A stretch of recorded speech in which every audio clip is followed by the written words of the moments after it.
Stock మార్కెట్లో అపార అనుభవం ఉన్న ఏంజల్ బ్రోకింగ్ సంస్థలో డీమ్యాట్ అకౌంట్ ఓపెన్ చేసుకోండి. కేవలం 5 నిమిషాల్లో మీకు డీమ్యాట్ అకౌంట్ ఓపెన్ అయిపోతుంది. Zero cost. మీరు ₹1 కూడా పే చేయని అవసరం లేదు. కేవలం మీ దగ్గర ఉండవలసింది మీ PAN card, Aadhaar card, bank account. ఈ వీడియో కింద ఉన్న లింక్ క్లిక్ చేస్తే కేవలం 5 నిమిషాల్లోపే డీమ్యాట్ అకౌంట్ ఓపెన్ చేసి ట్రేడింగ్ కూడా స్టార్ట్ చేసేయచ్చు.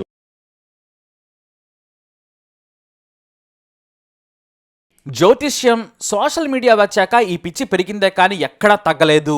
జ్యోతిష్యాన్ని పిచ్చి అంటున్నామని కోపడకండి.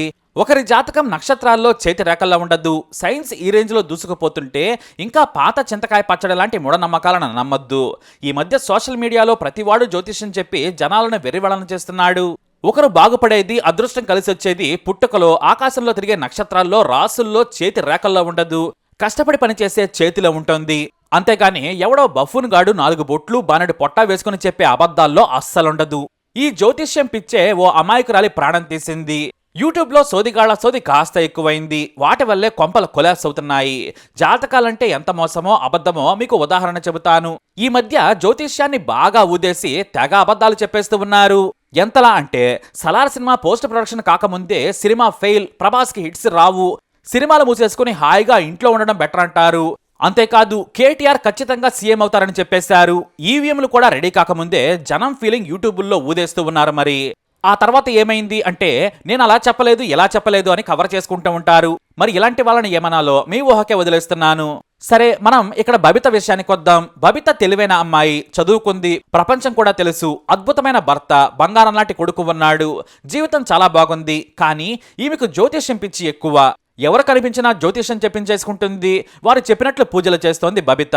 ఈమెది హైదరాబాద్లోని అంబర్పేట్. బబిత వయసు ఇప్పుడు 28 ఏళ్లు. ఈమెకు బలన్ రాయ్కి చెందిన రామకృష్ణతో పెళ్లి చేశారు. ఇతను సాఫ్ట్వేర్ ఇంజనీర్. ఇందిరానగర్లో కాపురం కూడా పెట్టారు. అంతా సవ్యంగా సాగుతోంది. అంతెందుకు జనవరి 7వ తేదీన కొడుకు పుట్టినరోజు ఘనంగా చేసుకున్నారు. బంధువులు, స్నేహితులంతా వచ్చారు. నా బుజ్జి కన్నా పెద్దవాడవుతున్నాడని కొడుకును చూసుకుని మురిసిపోయింది తల్లి. అయితే జ్యోతిష్యం నిజమవుతుందని నమ్మేది ఈ గొట్టం, అదే ట్యూబ్ జ్యోతిష్యం చూసి ఇంకా నమ్మకం పెంచుకుందామే.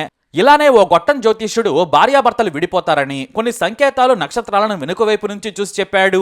ఆమె ఆ జ్యోతిష్కుడి మాటలను తనకు అన్వయించుకుంది.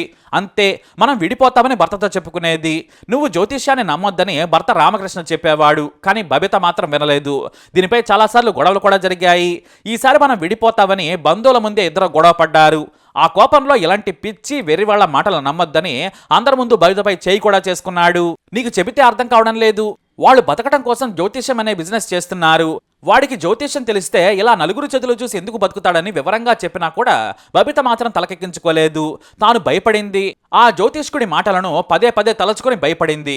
చివరకు భర్తకు కోపం వచ్చి బంధువుల ముందే కొట్టాడు. దీంతో బాగా హట్ అయిపోయింది బబిత. ఇక కొడుకు పుట్టినరోజు ఘనంగా చేసుకున్న మరుసటి రోజు ఉదయమే ఆఫీస్కి వెళ్ళాడు భర్త రామకృష్ణ. ఆమె కొడుకు పక్కనే ఉన్న అంగన్వాడీ సెంటర్కి వెళ్ళాడు. 2 గంటల సమయంలో ఇంటికొచ్చాడు చిన్నారి. వచ్చి తలుపు తీసుకుని ఇంట్లోకి వెళ్ళగా ఫ్యాన్కు వెళ్లాడుతున్న తల్లిని చూసి కంగారు పడిపోయాడు. పాపం ఏం జరిగిందో అర్థం కాలేదు. వెంటనే కింది పోషణలో ఉన్న బాబాయ్కి విషయం చెప్పాడు. అమ్మ ఫ్యాన్కు వేలాడుతుందని తెలిసి తెలియని మాటలతో చెప్పడంతో కంగారు పడ్డాడు అతని బాబాయ్. వెంటనే కుటుంబ సభ్యులు, ఇతరులు కిందకి దించి ఆసుపత్రికి తరలించారు.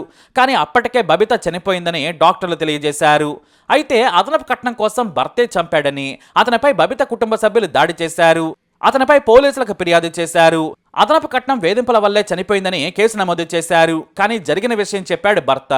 పోలీసులు విచారణ చేస్తున్నారు. ఏదేమైనా ఇలాంటి జ్యోతిష్కులను నమ్మొద్దు. కేటీఆర్ సీఎం అవుతారన్నారు, సలార్ అస్సలాడదన్నారు, ప్రభాస్ కెరీరే క్లోజ్ అనేశారు. కానీ ఇవేమీ జరగలేదు. ఎందుకంటే చీకట్లో బాణాలు వేస్తూ పబ్బం గడుపుకుంటారు కొంతమంది. నిజం తెలియని అమాయకులు జ్యోతిష్యం నిజమనుకుని ఇలా కుటుంబాల్లో చిచ్చుపెట్టుకుంటారు. మీరు ఎక్కడైనా మారండి, ఎవడి జ్యోతిష్యం ఎవ్వడో చెప్పలేడు. అంత శక్తే ఉంటే ముందు వాడి జీవితాన్ని మార్చుకుంటాడు కదా. పరుల మీద పరాన్న బుక్కులా ఎందుకు బతుకుతాడు చెప్పండి. మరి దీనిపై మీ అభిప్రాయం కూడా తెలియజేయండి. ఈ వీడియో అప్డేట్స్ కోసం మై ఛానల్ ఫాలో అవ్వండి. అలాగే తప్పకుండా సబ్స్క్రైబ్ చేసుకోండి.